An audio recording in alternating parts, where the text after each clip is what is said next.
Here's fingers crossed. All right, so now, people of the earth, ladies and gentlemen, all the angels and saints, I give to you the dream within a dream.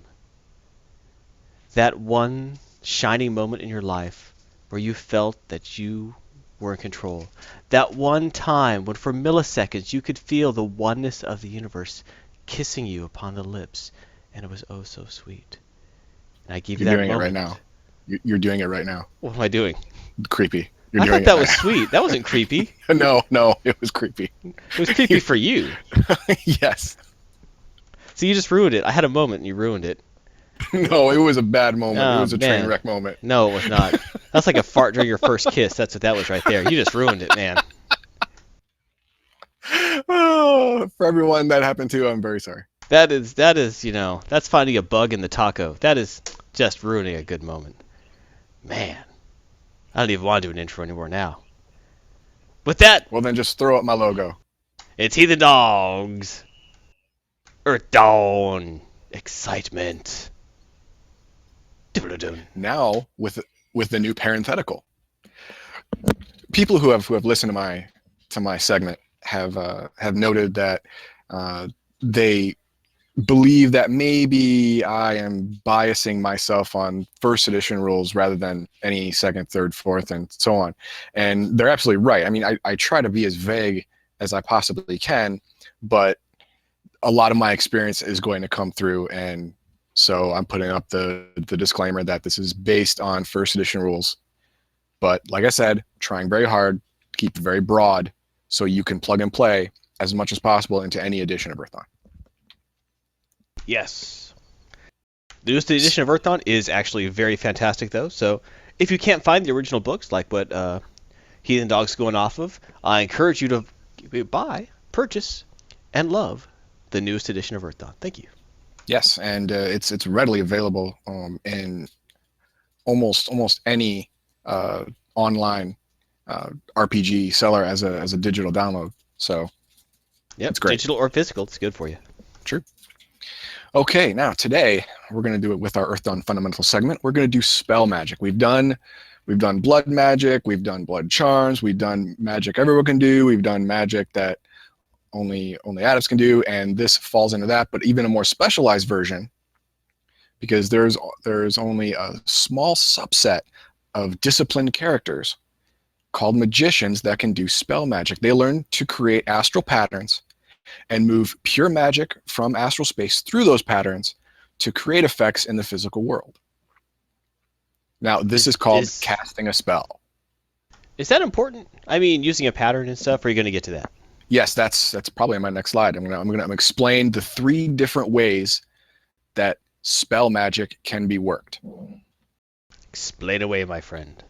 Okay, 3 main casting methods. First one is spell casting, sometimes called matrix casting, because you channel the magic energy through a permanent yet malleable astral pattern. Now, what this is, when a magician becomes first circle, no matter what type or flavor of magician he is, excuse me, there are several things that he has, several talents that he has in common with all the others.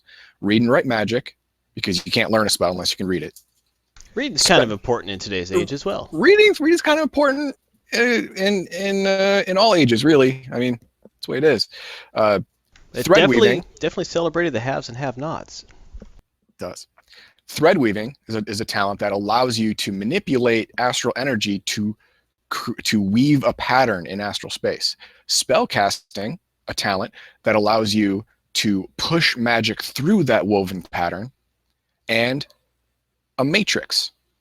A matrix is that permanent yet malleable astral pattern that you learned to create before you became first circle. Now, this is important because you align this matrix to a specific spell, and then you can cast that spell all day by pushing magical energy through it.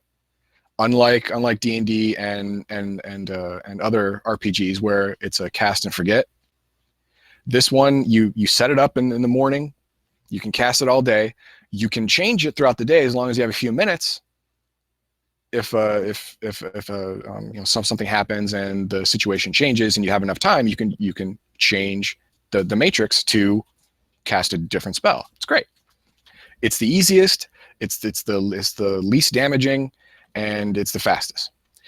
The next one is grimoire casting. Now, you can only cast from somebody else's grimoire. If you've memorized a spell and put it in your own spell book, then for some reason, the first edition rules do not allow you to cast it from your own book. But if you have someone else's book, you can cast it from his spell repertoire. Now, Isn't it's more kind of pointless to cast from your own grimoire since you should already have that in your matrix. Well, you only get so many matrices depending on your level. For first circle, every single spellcasting discipline only gets two astral matrices. So you can only have 2 spells ready at any given time. Oh, okay. If you could pop out your book, flip through some pages and cast from your own book, that'd be great. Now, maybe they change that in second, third, fourth, and so on editions. That would be great because it would make more sense. I mean, in my campaign, I allow it, obviously, right. But yeah, it's harder. Right, but I was going to say also having that stipulation of you can cast from someone else's grimoire, not yours. At one point, does someone else's grimoire become yours? Like, I've cast spells from this book for about 3 years now, but it's not mine. I've just held on to it this long. No. There is a point where you learn the spell, and that's a process. I have it later on in the segment. Until you go through that process, you cannot put that spell in your matrix, and that means you do not know it. Right, but I mean casting from a grimoire. Yes. And some mages do that. I mean, it's smart. You have someone who has a spell in their grimoire that you want to have on standby. Well, you have them copy it into a smaller, fresh spell book. It's their book, and then you buy it from them, and you never put it into your own book. It's a way of getting around. No. Like I said, until you learn it, it's not your spell. It's a way of getting around that rule, which, like I said, I allow. Because I think it's dumb. I think you should be able to cast from your own book if you have to. But anyway, let's get back to the grimoire casting. Yes. Now it is more difficult casting from a grimoire because you don't have the pattern in the matrix all set up, ready to go. Just push magic through it. It's point and click. But you gain the ability to cast more powerful spells than you normally could. You like to say your first circle and you want to cast a third circle spell, or I'm sorry, a fifth circle spell. You would never be able to do that on your own because you can't learn fifth circle spells. But casting from someone else's grimoire, like I said, it's more difficult, but the benefit of it is that you can cast any spell in that book, which is great. That is great. Yeah. And then there's the third kind of magic, which is raw magic. You know what? Don't. Read it. It says, seriously, just move on. If you find yourself thinking this is a good idea, just resign yourself to death with dignity instead. Roll another character. Do whatever. Don't. Right. If you're ever thinking, this horror is going to eat our party, but if I use raw magic and channel the spell, I could kill it. Well, this horror is still going to eat your party. Right. Well, even if you kill the horror, another horror is still going to jump inside of you, so you're still screwed. Yeah, someone's going to eat your party, and now it's going to be you. Especially for casting in a high horror area in the first place. Yeah. It's like, Dumb. Fine. There can be times when raw magic is acceptable, but it's never a good idea. Fine. Go to the next slide. No, I'm just saying. There could be a time when you can be reasonably sure of not being, completely controlled by horror. The next slide is next slide is for people like you. There's no slide for people like me. Oh yeah? Flip it. I have an army of one. I did flip it. All right. I flipped raw it real magic. good. Good job. Pros. For all of you Garthons out there, pros for raw magic. It allows the caster to use any spell he has learned, anyone in his book, bypassing the safety of a spell matrix and forcing magic through his or her own body. Now, great, you can cast any spell that you know, which could be a large list. I don't know, could be a small one, could be, but you're not limited to 2 spells at a time at first circle or someone else's book. Anyone can cast a spell they know this way, non-adepts or adepts with a non-magical discipline. Because you can either attain the talent spellcasting, or you can learn spellcasting as a skill. Yes. And then you can use raw magic. Oh, what a great idea. Yeah, and here comes the cons. Since almost every inch of the world had horrors walking on it, it's all tainted to some degree. That means all the astral energy has pollution in it.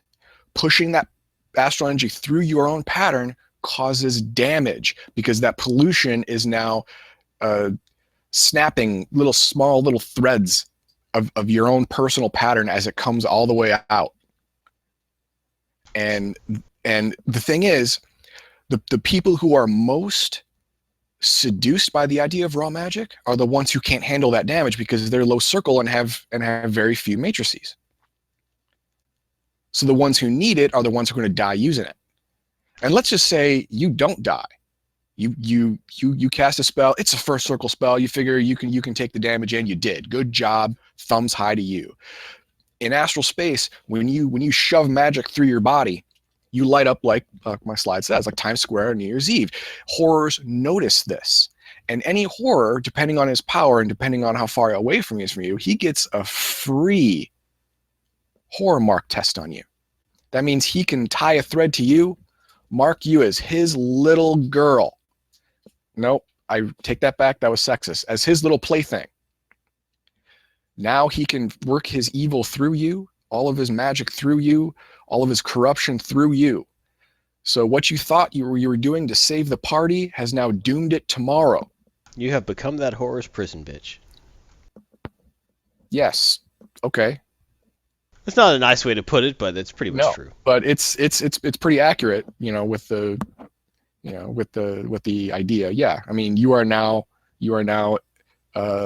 he's the warden and you are the prisoner. Even if you don't know it, he can influence you subconsciously. Right. One way I've always kind of thought of this is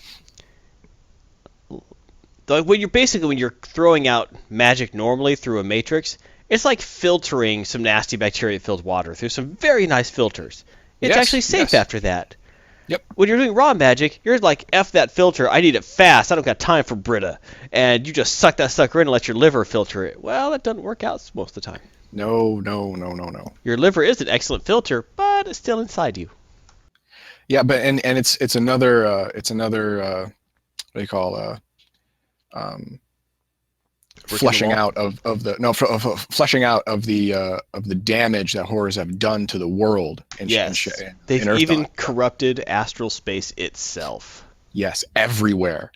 Just anywhere out in the open is considered tainted a little bit, and you're going to take damage pushing magic through your body, and you're going to light up in a big flare. And if a horror's around, he's going to get a free shot at you. It's like the whole world is full of cilantro. Okay. It tastes like soap, and they put it in food. It's wrong. Well, now 90% of the cilantro you ever had is probably fake. Really? Because every time I get cilantro, it smells okay, but it tastes like soap. It smells kind of like lemony soap, but what a way to ruin Mexican food. It's like, hey, you want some Dove with that? Sorry. Okay, I can get behind that. All right, now I've gone over the raw magic. No one ever use it. Don't ever do it. Don't be that guy.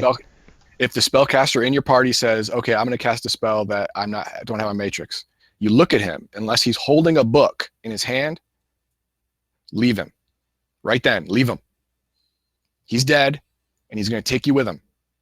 Get out. Right. In that situation, he's probably expecting we're going to die if I don't do this, but you're all probably going to die if he does do that. So. Yes. At that point, you just try to run away.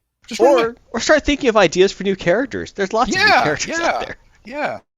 Like, think ahead because 5 minutes from now you're either going to be rolling a new character, or a week from now you're going to be rolling a new character. So think maybe warrior isn't for you. Troubadour might be the way to go.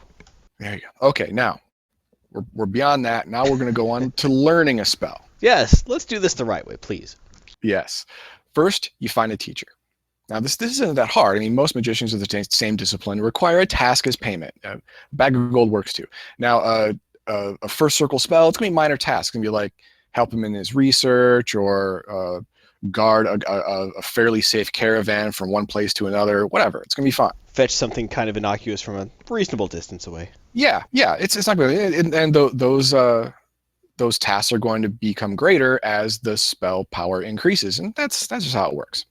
And the cost is going to go up and up and up, depending on the power level of the spell. Now, once you have a teacher, he has a spell, he now wants to teach you, you have to use your read and write magic talent or skill. And because you have a teacher with you, you get a bonus depending on his circle. That makes sense. Yes, added to your roll, because you got someone to tell you, no, you're reading that wrong. It's actually pronounced like this. You're like, oh, okay, thank God I didn't see that. So you get a bonus. That's great. Now, let's say you don't have a teacher. You found a book, which is another reason to adventure. Spell books can be found in the dandiest of places. Woohoo. Yeah, once you have a book, you can self-teach yourself. You can self-teach the spells in that book as long as they are of your discipline. Which is why you should never be buried with your own spell book. Yeah, because that's just automatic. Someone's going to desecrate your grave. It's just going to happen. Yeah, I'm not saying it would be me, but it would be me. It would be somebody. It'd be somebody. Garth would definitely do that. Exactly. Now, with this one, when you read the spell and you go to learn it, you roll your read and write magic straight. Right? You don't get any bonuses. You don't get any minuses because you got no one to help you. It's just your own skill and knowledge is going to help you in this one. Now, because these books are so valuable, you think, oh, well, I'll just steal them. Yeah, you could do that.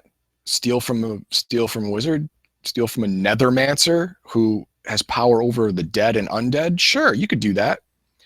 You put an expiration date on yourself by doing that. I mean, now you're a half expired jug of milk. You got about that much time left on the world. Make the most of it. Hope you like that book. Stealing from someone who controls the fundamental forces of the universe is never a very good idea. Not bright. No, not smart. So now we're going to go to casting spells. You have a spell. You had a teacher. He taught it to you. You copied it in your own spell book because you successfully made your read and write magic roll. You understand it. You copied it, and now you have it. It's written in crayon, but you still got it. You still got it. Now let's use it. Great. This is how you use it. Spellcasting, talent or skill, determines how precise you were in creating the magical effect. Spellcasting is it's based off of intelligence, because you have to think the pattern, attach yourself to that pattern, shove magic through it. Now the shoving part, that's the effect step. Using this, you determine how much power you successfully put into the spell, how well and how much magical energy you were able to safely push through that matrix you're using, or yourself if you're not. But I'm going to go with that matrix you're using. How much magic you're able to get in there safely will determine the power of the spell. Now, this is augmented by a talent called Will Force that all magicians get sooner or later, depending on your discipline. Nethermancers get it first, and I believe illusionists or elementalists get it last. Another Nethermancer gets it at fourth circle, and I think the latest is seventh or eighth. But this talent augments your effect step by your rank in the talent. So every spell you cast now is even more powerful than it was before, which is great. Yes, it is. All right, so why can't I just cast a spell? I mean, it's a spell. Why do I have to do I have to roll for all this stuff? Why can't I just say I cast it? Yes. Well, no, you cast it. I mean, now your spell casting is how well you cast it. Now every person, place, and thing has what they call a name. No, well, yes, but it has a defense figured stat. Is spell defense, physical defense, or social defense. Now, usually spells go off of spell defense, hence the name. Now, if you roll your spellcasting effect, your spellcasting step, you roll the dice. You have to equal or beat the object you're casting on's spell defense for the spell to be effective. The better you roll, the more effective it is, because you are extremely precise. It's kind of like getting right on is you hit the guy in the arm. Getting 3 times the number you needed is you put that spell in the guy's eye.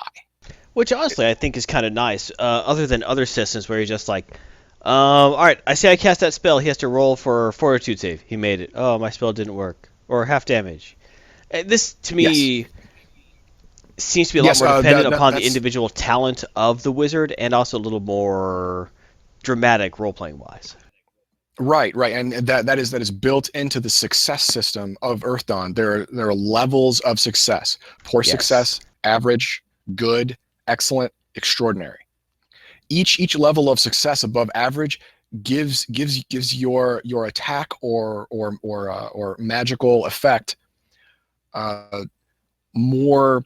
I don't want to say damaging because not all spells are damaging, but yes. Well, no, oomph is more effect step. I'm gonna say so precise that you get bonuses to the effect step, which is coming up. Precision. Yes, give you yeah the levels of successes are representative of the precision of that attack. And the more precise the attack, even if you didn't get as much oomph in it from the effect roll as you wanted to, it's more effective because it's more precise. An arrow shooting into, say, plate armor is not going to be as effective as an arrow shot into somebody's eye. Yes. So if that arrow would normally bounce off that chest plate, it would go right into that dude's eye, no matter how weak it was. Because it was an arrow shot from a bow and it's hitting your eye. It's going to hurt. So, you have any questions about spells? No, it says magnifique. Yeah, you actually in our campaign never played a spellcasting cast, did you? Actually, no, I never did play a spellcasting class. I prefer to play useful. No, just kidding. Easy. I really did like the spellcasting classes, and I loved, or disciplines. I loved the way they worked. But usually, I think I ended up playing, mainly I played Garthon, who was a troubadour. I also played an archer for a little bit. And I played a warrior for a little bit.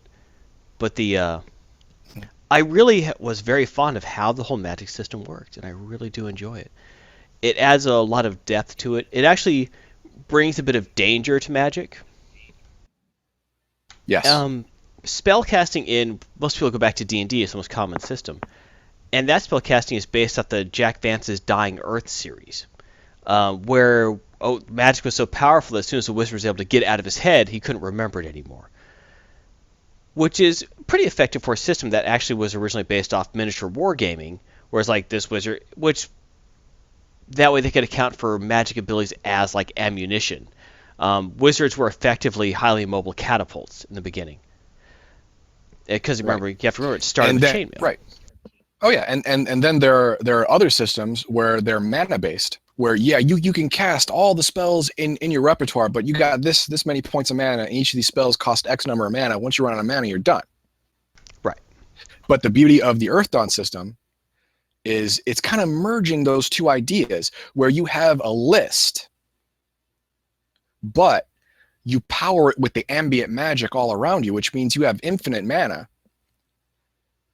Right. But but go ahead. But unlike D&D, if you have a couple minutes, you can change out your spell no matter what time of day it is. Well, actually, in 5th edition, that's different. Oh, it is? How do they do yeah, in 5th it is. edition? Well, it depends upon your spellcasting class, of course. But even a wizard, you don't have to do the whole, I have these spells, I memorized these 3 spells. It's basically you have X amount of 1st level, X amount of 4th level, and your spells are determined by what's in your book. You don't actually have to pre-memorize anymore. Oh. So what do they do with the matrices? For D&D, nothing. There's no matrices. No. For the newest Earthdawn. I mean, you don't have to. No, I was talking about D&D, not Earthdawn. Earthdawn still has no matrices. Okay, so. Wow, you freaked me out because that was way divergent. No, but I mean, in every edition of D&D, I'm not sure about 4th too much. So you get so many, and you can cast any of them up until that number. Right. That's for wizards. Okay, gotcha. That's for all the classes, but like the way they do it in D&D now is they have your big major spell list, right? Wizards have access to every single spell, but you have to find it, put it in your spell book, all that good stuff. But once it's in your spell book, you could cast it. But sorcerers and basically everyone else they have a much more limited spell list, but they could use any of them. Gotcha. So really beware the old wizard. Yeah, the old wizard with a big spell list, you don't know what he could do. He has so much utility, and generally speaking, wizards always have access to the most powerful spells. Whereas like a sorcerer might not, but a wizard definitely does. But with Gotcha. Earthdawn, kind of like the point I was making previously about the Jack Vance's Dying Earth series, if you ever read that series, magic is really, really dangerous. If you mispronounce one little syllable, your spell might have a very different effect. An insanely powerful, very different effect. It might just, and a lot of times, if you mispronounce a spell, it might just kill you. Sometimes in weird and horrible ways. Often both. So sometimes it'll work and still kill you. But the way the D&D system works is it borrows the idea of when you cast a spell, it's gone, but the danger is gone. There's no, oops, I screwed up, so something else happens. Earthdawn does a great job still retaining the danger of magic. That magic is powerful. Magic is useful. Why doesn't everyone do it? Because it's dangerous as all heck. Yes, because without years and years of study, all you can do is raw magic, and that's just inherently dumb. Right, because even in Jack Vance's Dying Earth series, there's a couple there's a lot of stories about like one kind of semi-apprentice wizard. He's not really fully trained, and occasionally he screws up a spell, and it just completely jacks things over. And like worldwide effects type stuff. It's a very dark series. Weird series. Have you read that? Yeah. No. You should. Okay. I'm not saying it's the greatest books in the world, but it's really interesting to read. It's an interesting read. A lot of really weird ideas. And you get an idea of like that late 60s, early 70s, zeitgeist that helped form the original Dungeons and Dragons system. Nice. So it's interesting that method, but I really think that, even though I like D&D, don't get me wrong, I think the Earthdawn system is far superior because of that. It retains that danger, but also has a lot of flexibility. Yes. I'd love it too. I mean, that's why, my second character was Wizard, and I played that the majority of the time. I thought you liked that character because he was good at annoying Garthon. No, Garthon was good at annoying me. No, I think it was definitely the other way around. Oh, okay, we were good at annoying each other. All right, I'll give you that. All right. No. The wizard class for me was great just because their spells weren't as powerful or flashy as a nethermancer or an elementalist or an illusionist, but they had a great amount of utility. I mean, even in their talents. I mean, evidence analysis. That is so wonderful. I love that ability. Amazing talent. I mean, you go on a scene, you come up on a murder scene, you can Sherlock Holmes the hell out of it. Shadow observes the scene. Exactly. I don't know if anyone else gets that reference, but it used to be a little card game in the 90s that What was that called? Not Mind Trap. What I forget what it was called. I definitely do. But you pull out a card and Shadow observes the scene and then tells you all about it, and then you have to figure out what happened by the clues that Shadow tells you. It's kind of like that. But yeah, I mean, he rolls up. He rolls his talent dice, and Shadow surveys the scene, and he can tell you anything about what happened except who or why. But the how, the when, everything else, he's got it. He's got it at his fingertips. Now his magic works similarly because it's very much based on the physical interaction of people and things, whereas elementalism is based on the elements, where nethermancer is based on dead people, dead things, and how they died, why they died. It's very, very specific, and because of that, it's more powerful. But a wizard, a little less powerful, but very wide range of Batman utility belt type 70s Batman utility belt type powers. You can pull anything out of that belt. Shark repellent, got it. Stuff like that. So that's why I chose wizard. Right, and that's what actually, it's very nice the way they divide the magical disciplines. They all have a very unique role, and you actually see a reason for them. Yes, and in their role, you cannot beat them. You can't. I mean, if you're up against dead things and you have another mancer, well, it's like fighting them with one hand behind your back. If you're up against, I don't know, say a horror that gets in your head, can make you see things. Well, an illusionist who is whose base thought process is making people see things that aren't there or differently, has resistance to this and ways to counteract this. And similarly, if you're in the woods and you've lost all of your food, water, whatever, having an elementalist there, he can half magic that stuff, which I'm going to get in a later segment, to gather up all the food and water you need. I mean, the utility that they build into these spellcasting classes are amazing. I just love it. So do I. Well, that's an excellent overview of the magic system of Earthdawn. Thank you, Heathen Dog. Well, thank you very much. Like always, I was glad to be here. Yeah, I'm glad you're here.